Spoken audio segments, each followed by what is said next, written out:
सत साहिब साहिब गुरु तेरैया। बच्चों, आप लगभग कहते हो कि हमारा मन काबू नहीं होता, मन बस में नहीं आता, मन भागा दौड़ करता है और हमारी भक्ति लाइन में बड़ा बाधक है। इस बाधा को दूर करने के लिए आज हमें एक ऐसा यत्न देखना है जिससे हमारा मन हमारे कहने में चल पड़े। इसके लिए हमें देखना होगा कि श्वास क्रिया हमारे मन के साथ जुड़ी हुई होती है। हमारे सांसों का मन के साथ क्या रिश्ता है, अगर इस रिश्ते का आपको पता लग जाए तो आपकी ध्यान क्रिया पूर्ण रूप से लगना शुरू हो जाएगी और आपके शरीर में अनेकों उपलब्धियां भी आना शुरू हो जाएगी। तो आइए आज हम श्वासों के बारे में शुरुआत करते हैं। श्वास क्रिया कहाँ से चलती है? नाभि से। नाभि अगर जागृत हो जाती है तो हर चीज़ की उत्पत्ति शुरू हो जाती है। कोई भी वस्तु उत्पन्न होती है वो नाभि से होती है। कोई भी ऊर्जा का संचालन होता है तो वो नाभि से होता है। तो प्यारे बच्चों, अगर हम इस बात को समझते हैं तो आज हमें अध्ययन करके देखना है और जानना है कि मेरे पास सबसे बड़ा धन श्वासों का है। जिसके पल्ले श्वास है तो वो सबसे बड़ा धनी है। अगर श्वास नहीं है तो वो निर्धन है। आपने देखा होगा कि जिन लोगों की अस्थमा वगैरह हो जाता है वो कितने परेशानी भोगते हैं। तो आओ आज हम शुरुआत करते हैं कि श्वासों से हमारी उम्र लंबी होती है। सबसे पहला चरण, लंबी उम्र कैसे होती है इसका अध्ययन करने के लिए या तो आपने पहले देखा भी होगा, नहीं तो आज ही किसी छोटे बच्चे को सोए हुए को देखना। बच्चा जब सोता है तो सोए हुए बच्चे को सांस जब आता है तो आप देखोगे उसका पेट ऊपर नीचे होगा।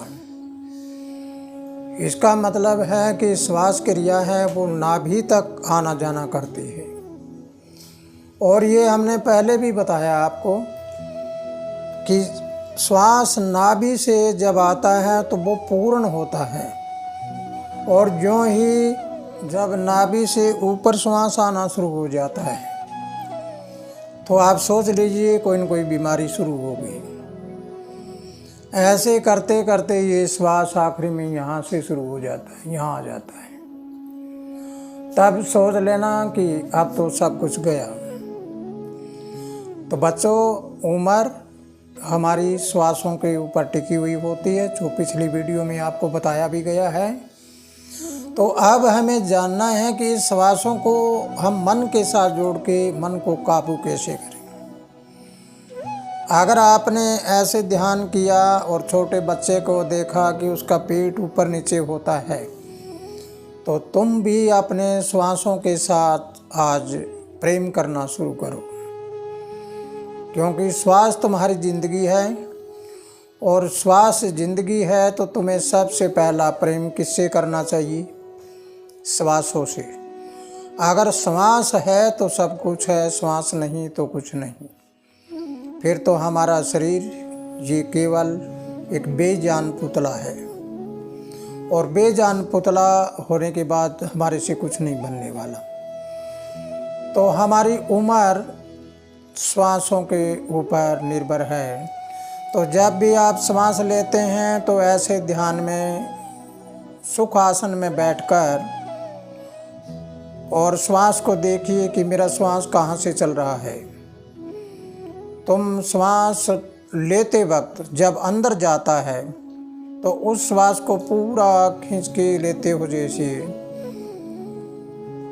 ऐसे श्वास लिया, फिर आपको देखना है कि छोड़ते वक्त जब श्वास अंदर गया है उससे कम समय होना चाहिए छोड़ने में। अगर श्वास लेते वक्त हमने 5 सेकंड लगाया है तो छोड़ते वक्त उसको 3 सेकंड में छोड़ दीजिए। या हमने श्वास 10 सेकंड में लिया है तो छोड़ते वक्त 5-6 सेकंड में छोड़िए। ऐसे करके देखिए, तुम्हारा पेट तुम्हारी श्वास के साथ हिलना चाहिए। फिर आपको न कपालभाति करनी, न कोई और साधना करना। एक साधन अगर तुम श्वास का कर लेते हो तो तमाम बीमारियां छूमंतर हो जाएगी और तुम्हारा स्वास्थ्य एकदम सही हो जाएगा। तो इस प्रकार श्वास लीजिए, अंदर श्वास भरिए। अब ये श्वास भरने के बाद हमारा पेट पीछे चला गया। अब इसको श्वास को धीरे धीरे छोड़िए, लेकिन समय श्वास लेने से कम लगना चाहिए।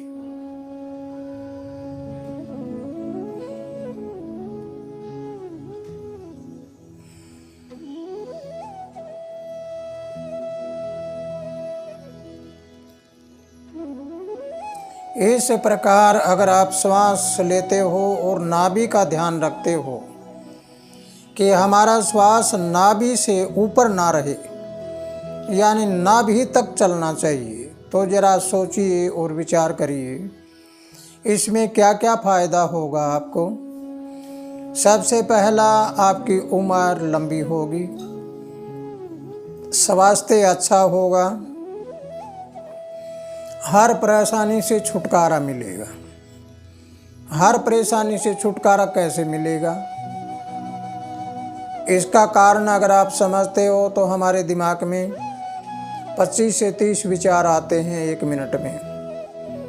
जब हम श्वासों के ऊपर ध्यान लगाना शुरू करेंगे तो हमारा विचार केवल एक हो जाएगा और हमारी ऊर्जा जमा हो जाएगी और नकारात्मक विचार जो आते हैं वो सभी नकारात्मक निकलकर बाहर चले जाएंगे और मन के ऊपर नियंत्रण होना शुरू हो जाएगा।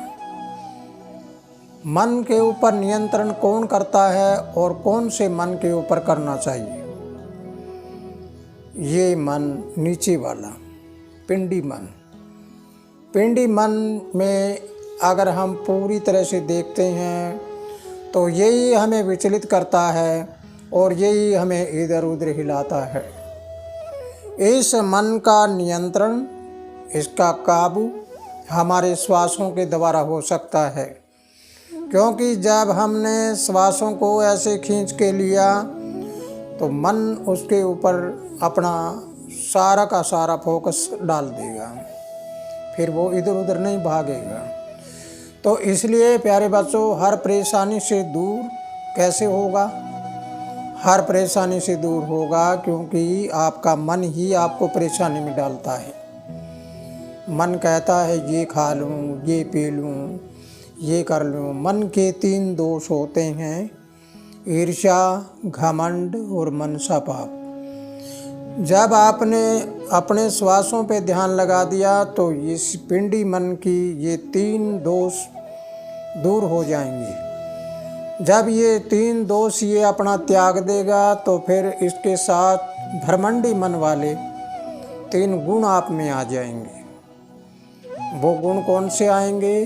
प्रेम, निरहंकार और जो कर नहीं करता है वो भरता है अपनी रजा में रजा, अपनी मस्ती में मस्त रहना। इस प्रकार अगर आप ऐसे चलते रहे तो आपकी श्वास क्रिया एकदम से शुद्ध हो जाएगी और आप हमेशा आगे बढ़ते जाओगे। तो प्यारे बच्चों, आज की इस वीडियो में जो आपने सुना है इसके ऊपर आप पूरा अध्ययन करना। इससे अगली वीडियो में आपको बताऊंगा कि मन को काबू करने से, श्वास क्रिया को सही रखने से हमें और क्या क्या फ़ायदे मिलते हैं। उनके बारे में अगली वीडियो का इंतज़ार करिए और इस वीडियो को ज़्यादा से ज़्यादा शेयर करिए और इसको लगातार सुनिए, सुनकर ग्रहण करिए। अगर तुम मेरी बात को सुनोगे नहीं तो ज्ञान कैसे होगा। फिर आप देखना आपके घर में सब तरह से संपन्नता पैदा हो जाएगी। तो प्यारे बच्चों, इसी के साथ खुशहाल रहो, आनंद करते रहो। सत साहिब।